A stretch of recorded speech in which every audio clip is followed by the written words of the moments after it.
Welcome to Hot Take. Today is September 25th, 2018, and my name is Andrew Myrick. Joining me today is one of our editors, Donna Vanjeska, and Kean Riddick. How's it going, guys? Awesome. Good, Andrew. How about you? Doing all right, trying to avoid whatever plague is going around. Oh, indeed. Know that one firsthand. Yeah. So today we got some interesting news topics, but we're going to get started with Donovan's Pocophone F1 review. Oh, man. You want to go ahead and give us a quick breakdown of the device? So, the Pocophone is made by Xiaomi. It's a $300 phone that also happens to have the most recent Snapdragon 845 processor, as well as 6 gigabytes of RAM and a minimum of 64 gigabytes of storage, which makes it essentially a flagship device for, pennies. Not many thousands of pennies, but pennies nonetheless. Much cheaper than the competition. Oh yes, about a third the cost of a brand new Note 9. Oh yeah. What's it got in like the battery department? That's actually one of the most interesting things, in my opinion, is that it has a 4,000 milliamp hour battery, which is in fact the same as the Galaxy Note 9, and it routinely lasts about a day and a half of use, maybe 2 days if you don't use it a whole lot. But either way, it will always last you a day at bare minimum. That's good. Yeah. How about the cameras? It seems like there's a 20 megapixel front facing and a dual camera setup on the back. Yeah, it's interesting. The sensor itself that it uses on the back is actually the same camera as the Xiaomi Mi Mix 2S, which I also reviewed, and it's just as good. It got a 97 DxOMark score, which is quite good. I think it was ranked 7th at the time of release. It's good. I mean, it's good for any phone, not just a $300 phone. So, Dono, for this phone, is it like a general all-around good phone, or is it marketed for a particular use? Like, I'm guessing it's not a gaming phone. I mean, it could probably run games, but does it have like a standout thing? I mean, it'll run games just as well as a Samsung Galaxy S9. It's just that powerful. I mean, it's Well, I mean, some phones are like, "Ooh, I'm getting this because of the camera," or "Ooh, I'm getting this because it plays games super well." Like, is this just an all-around phone, or does it have one major thing about oh it oh you're besides you're the price? buying this phone because of the price. Gotcha. Like the original OnePlus, I guess, something like that.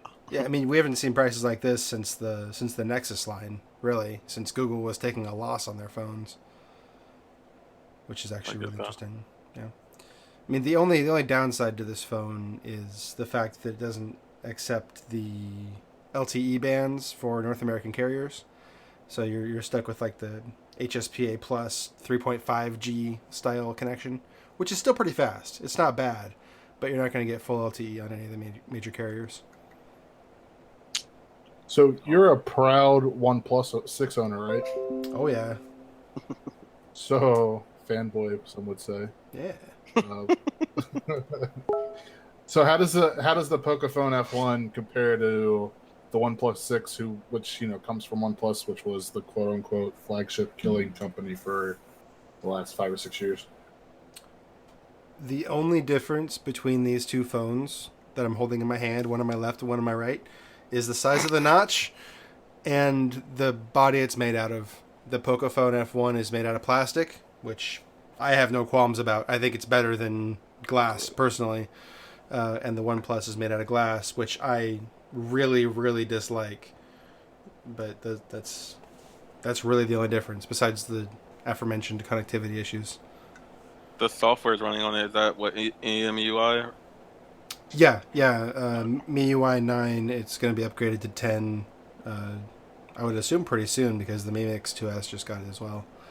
But Gotcha. they're comparable. I think the OnePlus is a little closer to stock Android. Dog, the holy grail of software. Behind iOS. Well, sweet. So you would definitely recommend anybody who can get the phone get the phone, and if you can't get the phone, make the company come out with the phone in your area. Yeah, I mean, if you're in the States or in Canada, it's probably not a great purchase for you just because we're coming into a 5G era and this phone won't be near compatible with those bands. But if this kind of experiment that Xiaomi's conducting with the Poco brand performs well, maybe we'll see a North American release. If you got a phone released in North America with these specs at that price, it's going to shake up quite a bit of the industry, I think. Only if it works with a lot of carriers. Yes, if they release a North American version of the phone that has the right bands.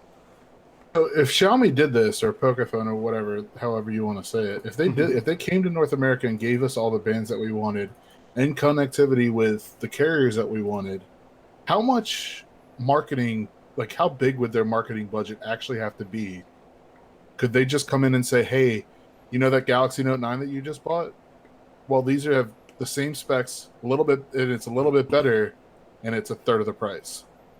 I feel like they'd have to. I feel like they would worry more about word of mouth because they wouldn't want to spend all this money trying to tear down Samsung or Google or LG or whoever. I think they would go on like, here's a couple commercials, but ultimately it's, hey, I got this new phone, you should try it because I only pay like $200-300 or $50 on contract or whatever. I mean, if they wanted to, they could literally just drop a commercial that said, "Hey, cool, you got that new the new Samsung Galaxy S9.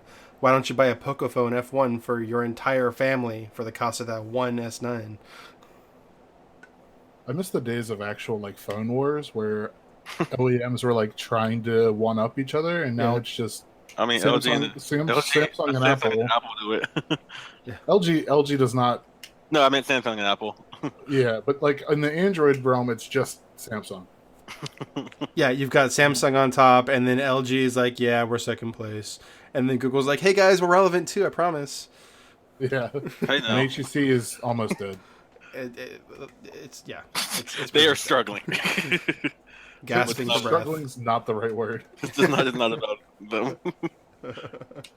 Unfortunately for them. So your official recommendation is to get it if you can? Yes. But, if you're in North America, it may not be the phone for you because of the bands, but the phone itself is a fantastic device. If you're in an area or if you're in a situation where you're mostly connected to Wi-Fi, or if you're in a metropolitan city where they have great HSPA plus, 3.5G connection, it might be a good pickup for you. I can't recommend it for everyone because, let's be honest, not everyone has that kind of service. But or wants plastic phones. Yeah, but the device itself is fantastic, and based on the device, the specs, the price, and the performance, I absolutely can recommend it. Awesome. So it's like recommended with an asterisk. Sweet. So if you guys haven't seen it already, the review published earlier today on AndroidGuys.com. So be sure to head over, and there'll be a link in the show notes for this podcast. But you can head over and read Donovan's review and let him know how dumb he is or how smart he is, and make Ken and I laugh. Look at that! I didn't even need a shameless plug. Andrew did it for me. I got you covered, babe. I got you covered. Moving into our next topic is a very sore subject for just about everybody. If you care about email clients, everybody should. Oh, well, you should. But so Slack, the popular messaging platform that has taken over the world slowly over the last year or two, has bought Astro, which was another popular email app, and will be buying it to shut down the email service. Keen, you want to let us know what's going on with this? Yeah, so Astro, like you said, is a popular third-party email client which handles Gmail and I believe Outlook email accounts. And it had a bunch of cool features, a lot of AI features. It also, you can connect Alexa and you can connect Astro email service into your Slack chat rooms, which would just help out your teams. And it was pretty good. It was definitely a great client. But just like Andrew said, Slack bought it. They're shutting it down October 10th. And they've already stopped allowing people to sign up, which is very funny because I signed up like a few days ago. But they're stopping people from signing up. The apps are going to close down, and you're going to have to find yet another email client to use. And this is already on the heels of Google saying Inbox will be shut down in March of 2019, and Newton being officially shut down. I believe it was just yesterday that they were officially shut down. So we will have a little article coming up very soon about what are the best email clients on Android. The best thing about testing email clients is getting 10 notifications per email on one phone. I love it. Oh, man, My that's battery delightful. loves it as well. If you didn't know you had email, you know now. I know of every single email I have right now, and I hate it. It's crazy. So- Yeah, I can't imagine that. Doing that. Now, why would Slack buy Astro just to shut it down? Like, what's the end game for them? What's their win scenario? They're pretty much going to most likely going to do what any other company does when they buy another company. They're going to take the team and use what the team knows to help improve their service. So they're going to take what Astro did well in the Slack universe and then apply that to Slack itself. And who knows, maybe one day we'll have a Slack email because they seem to be trying to do everything right now. So That would be awesome. I mean, it kind of seems like if Slack wanted to do email, all they'd have to do is buy Astro and then rebrand it Slack email. who knows, maybe we'll get that in like a month. It's like, welcome to Slack email. I wouldn't be upset about that. We bought Astro and shut it down, and this new Slack email is totally not a rebranded Astro.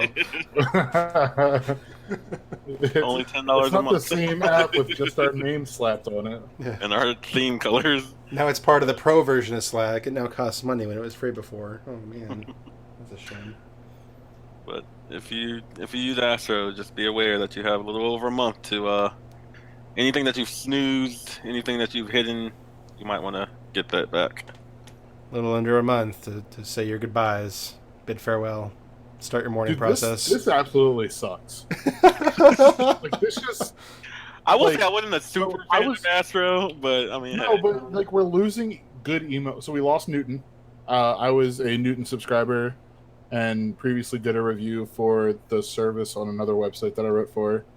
Inbox is gone. Astro is now gone. I loved Inbox too. Gmail I still use it. Gmail app is not great. No, Inbox in is my so much opinion. better. Like so much better. Much better, like 10 times easily better.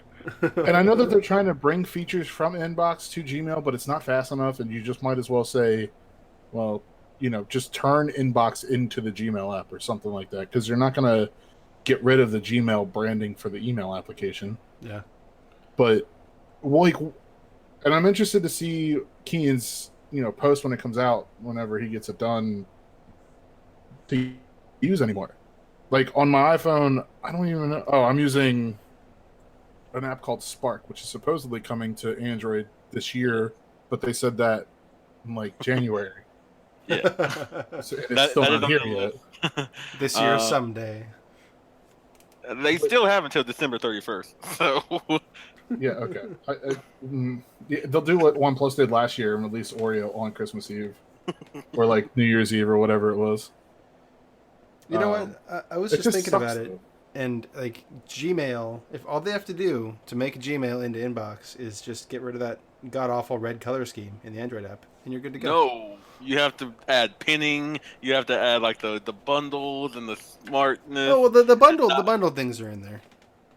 Are they as good though? No. Let's be honest. That's like the main reason I love Inbox is because I get a lot of email because I put my email out way too much, and then Inbox tells me what I should pay attention to, and then every once in a while I say, "Oh, I also wanted to pay attention to that," but it doesn't really matter. So that's what I want in Gmail. That's all I really want. Not gonna get I it. want someone to buy Newton and make it open source. And There's like a Twitter campaign for that. I think there is one, but I think it was started by like Justin Duino from Android Authority, or it might be Patrick Campanelli. I'm not sure. I'm not 100% sure who it was. It might be Pat. He's like, how many retweets? And I think there's like 3. Go for the Like, gold, Pat. we need MKBHD to pick it up if this is going to get any steam. I never experienced the glory that is Newton. All right. Before we get all too sad. Yeah. The final topic for today is for you Samsung lovers out there. The S10, let's stop that. The S10 won't be the first Samsung device with an embedded fingerprint scanner. So, thank you for the dramatic effect. That was good. The Samsung Galaxy P30 is rumored to be the first device with an embedded fingerprint scanner, but it's not going to be what you think. So the model number that we know from Sam Mobile is SM-G6200. It's going to come in 64 gigs or 120 gigs of storage, come in 4 color variants, but it will be launching in China first, and that's in the other markets that I could see it coming to is like Europe. I don't think it's actually going to land in the US. But the big story here is obviously the embedded fingerprint scanner. So with this P30 and P30 Plus, they're going to be using the LCD displays with embedded scanners versus the OLED that the Galaxy S9, Galaxy S9 Plus, and Note 9 all use. And I don't see exactly who is going to be providing the scanner for the P30 lineup, but it is said, confirmed that, or at least expected, that Qualcomm will be providing the one for the S10 when that launches next year. So do you guys have any thoughts on this? That's so confusing to me. Like, why would you? That's literally a flagship feature, and no one could say, "Hey, look, Samsung copied Apple again," because definitely not. It's new, and they're gonna throw it on a phone we're not even gonna get in the States. That is mind blowing to me. Well, so you can go, Andrew. Like, there are so many Chinese. So I say so many, like there's like billions, but there are enough phones in China being released with fingerprint scanners embedded already. That's true. But Samsung is trying to. It seems like Samsung's trying to only with this phone to focus on China, whereas in the S10 will be the global release of a very refined product. Hopefully, fingers crossed.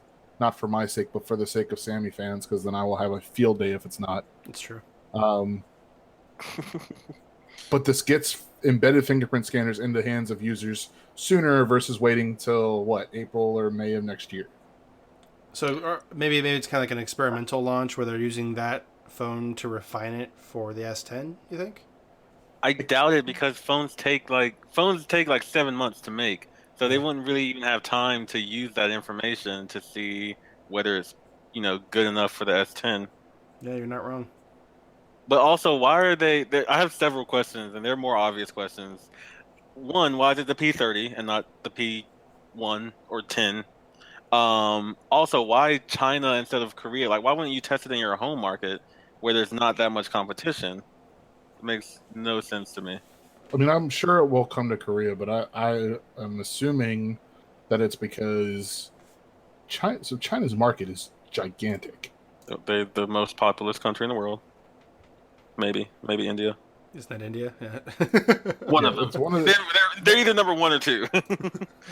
Right, but like it's still if it's the number 2, then it's still the number 2 biggest, and more OEMs are doing it, so we know that it's possible. Samsung wants to jump on board, but they want to reserve the super high version, high edition one for the S10, and use this LCD, this like not bottom of the barrel, but like step down LCD display offering instead.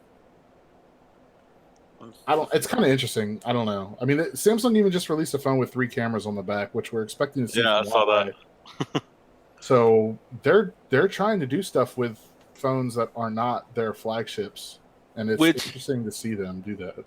Which another interesting thing about that is Samsung is trying to do different things that we're seeing from some smaller companies, and I mean Huawei is a bigger company, but still, we're getting back into the days where we're seeing a lot more newer things on phones, because for the past 2-3 years it's been what we have now, and we just got notches and no home buttons, so that's kind of new. But now we're gonna get fingerprint sensors under the screens, triple system camera, so maybe we're starting to go into more innovative features.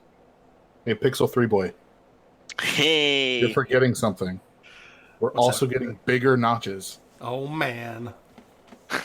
bigger notches is not an innovation. Notches by themselves is an Tell that to innovation. Google. Everyone knows we want more notches, not bigger notches. Okay. Notches on watches. Notches Yo, on watches. notches on watches.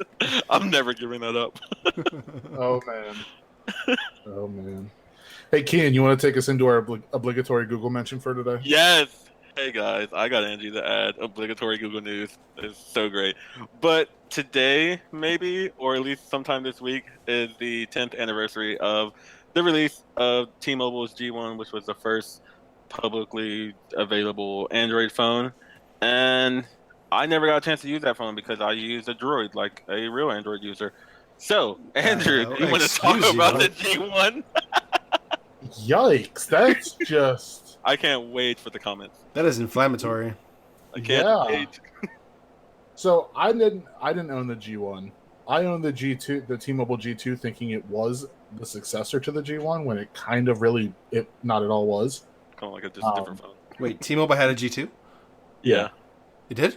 Well, what was Yes. it? What was it? It was a similarly styled phone, Okay. but it had nothing to do with Google.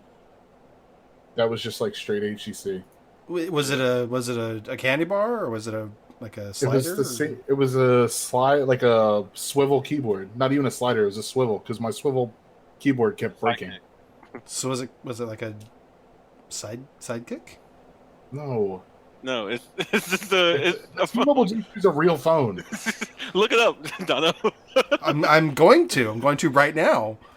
It was like a refined version of the G1. It was made by AT&T, by the way. My sister. Oh, I loved that phone. Yeah, Oh, Lord. I had that phone. I just forgot it was called the Everybody G2. just realized. Like, everybody just got to experience the light bulb going off for Donna. I never had that phone. That phone was phenomenal. I loved that phone. That's probably my favorite Android phone of all time, actually. I love that phone except for the hinge. The keyboard was kind of weird. It like raised up and then folded out. It was very Yeah, strange. it was awesome though. And like that little ribbon that connected it always broke and shit. Oh, stuff. Yep. Nice. That Sorry. guy, you can tell how excited Donovan is when he drops the S-bomb. I was very excited. I had a MyTouch 3G personally, so I was pretty excited about that. Okay, you can go back into your hole. OG Droid. Where are my fanboys at? Not here. It's just you. Well, the MyTouch was the successor to the G1. It was like the next phone after it. Was it? Yeah, it wasn't the MyTouch. I think there was a MyTouch 4G that was after that, but it was like, but the MyTouch 3G was. It still had the rollerball and everything, and I think it was the exact same guts as the G1. It was just a candy bar instead of a That's slider. right. Mm-hmm. Yeah. It was like the distant cousin. Yeah. So let's run down these specs for the G1 real quick. Oh man, let's do it. Qualcomm SMSM 7201A. I'm sure that's actually something. With an Adreno 130 GPU. Less than a gig. Oh my goodness. 192 megabytes of RAM. Yeah. 256 megabytes of internal storage, but it was expandable up to 16 gigabytes. Oh goodness. And a removable 1150 milliamp hour battery. I remember that. You could pop the back off and pull the battery out and stuff. I miss removable batteries. And it ran Cupcake. It did run Cupcake. No, Did man. it run Cupcake well? That was delightful. No, not so really. it had a 3.15 megapixel rear shooter with it had autofocus, guys. Oh man. And then when it got updated to Cupcake, it got video recording. It got updated to Donut. Ooh. Did it really? Yeah. Or was it like unofficially or? I don't know. That's the last stable release was a 1.6 Donut. Man, this thing is so old that it still had wireless BG instead of BGN or AC, and it had Bluetooth 2 instead of anything else. Yeah. Did it have a mini USB too, or am I imagining that? I think it did have a mini USB. It did not have a headphone jack. Guys, the G1 was a trendsetter before it even knew it. Oh man, it's the hipster phone. We have come full circle. 10 years later, we finally come full circle. It had the original Gorilla Glass. That's a throwback. Did it really? Wow. 3.2 inch screen. My goodness. But it was touchscreen. Yep, it was touchscreen. With that QWERTY keyboard. The best keyboard. Wrong. The resolution. It had a TFT capacitive touchscreen with a resolution of 320 by 480 Not for even an LCD. eye-popping All those 180 pixels. ppi. Oh, All those man. pixels.